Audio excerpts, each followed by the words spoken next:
Mister Mittal और महर की एक आखिरी चाल अब अभीरा की किस्मत बदलने वाली है। क्या अब अभीरा की पोदार हाउस से विदाई होने वाली है? क्योंकि अभीरा को हराने के लिए महर और मिस्टर मित्तल ने इस बार विद्या को भी अपने साथ मिला लिया है।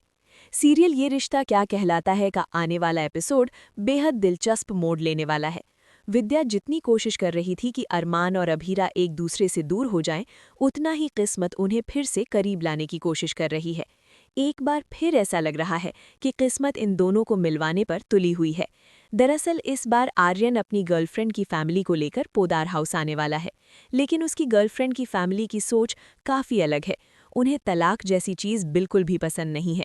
इसी वजह से घर लौटते ही आर्यन सबसे पहले अरमान और अभीरा से कहता है कि वे दोनों उसके सामने पति पत्नी होने का नाटक करें। ये बात सुनकर अरमान और अभीरा दोनों ही काफ़ी असहज हो जाते हैं, लेकिन उनके पास कोई और रास्ता भी नहीं होता। आर्यन की खुशी और उसकी भावनाओं का ख्याल रखते हुए उन्हें ये एक्टिंग करनी ही पड़ती है। दूसरी तरफ मिस्टर मित्तल अपनी बेटी महर के साथ एक बड़ा प्लान बना चुके हैं। उनका मकसद है महर के भविष्य को सुरक्षित करना। इसी वजह से इस बार उन्होंने विद्या से मिलकर उसे एक ऐसा तोहफा दिया है जो पूरी कहानी बदल सकता है। पोदार फोन के जो बचे हुए शेयर मिस्टर मित्तल के पास सुरक्षित रखे हुए थे, वे अब विद्या जी को दे दिए जाते हैं। इन शेयरों के मिलते ही विद्या अचानक बहुत ताकतवर हो जाती है। शुरुआत में विद्या को मिस्टर मित्तल और महर पर काफ़ी गुस्सा आता है, क्योंकि अभी तक उसे पूरी सच्चाई पता नहीं होती। लेकिन सबसे चौंकाने वाली बात यह है कि महर की सच्चाई जानने के बाद भी विद्या कुछ करने की हालत में नहीं रहती। दरअसल विद्या को याद आता है कि अरमान और अभीरा को अलग करने के लिए उसने खुद कितने झूठ बोले थे। मायरा के साथ जो कुछ हुआ और घर में जो हालात बने, उनमें उसकी भी बड़ी गलती थी। इन सब बातों को याद करके विद्या अंदर ही अंदर टूटती नजर आती है।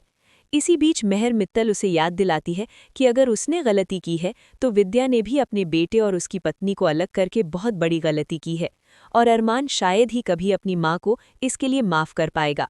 यहीं से इन तीनों के बीच एक मजबूत डील हो जाती है। इस डील की पहली शर्त होती है कि अभीरा को पोदार हाउस से बाहर निकालना होगा, और दूसरी शर्त ये कि महर अरमान से शादी करने का प्रस्ताव विद्या के सामने रखती है। महर का ये प्रपोजल सुनकर पहले तो पूरी तरह से चौंक जाती है, लेकिन फिर वो सोचने लगती है कि अगर उसने आज मिस्टर मित्तल और महर का साथ नहीं दिया तो कल को सच सामने आने पर उसे ही पोदार हाउस छोड़ना पड़ सकता है। इतना ही नहीं, हो सकता है उसे जेल की सलाखों के पीछे भी जाना पड़े, क्योंकि अरमान अभीरा के साथ हुए इस अन्याय को कभी नहीं भूल पाएगा और अपनी मां को माफ़ करने में उसे बहुत समय लगने वाला है। इधर एक और दिलचस्प सीन देखने को मिलता है, जहां अभीरा ने दादी सा को अपने हाथों से खाना खिलाया था। वहीं अरमान आता है और अभीरा के हाथ से कटोरी लेकर खुद दादी सा को दलिया खिलाने लगता है, लेकिन दादी सा मना कर देती हैं। अरमान उनकी इस बात की इज्जत करता है और पीछे हट जाता है।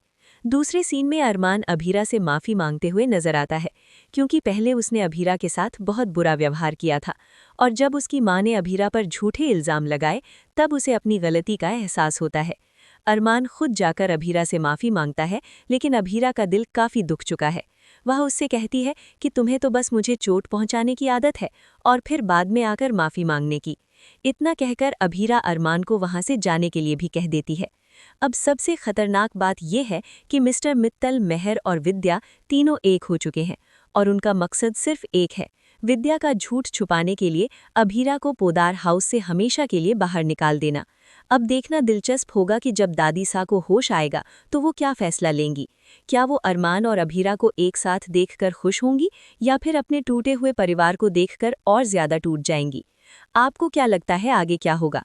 अपनी राय कमेंट बॉक्स में ज़रूर लिखें, और ऐसे ही धमाकेदार ट्विस्ट और अपडेट्स के लिए चैनल को अभी सब्सक्राइब करें। मिलते हैं अगली वीडियो में।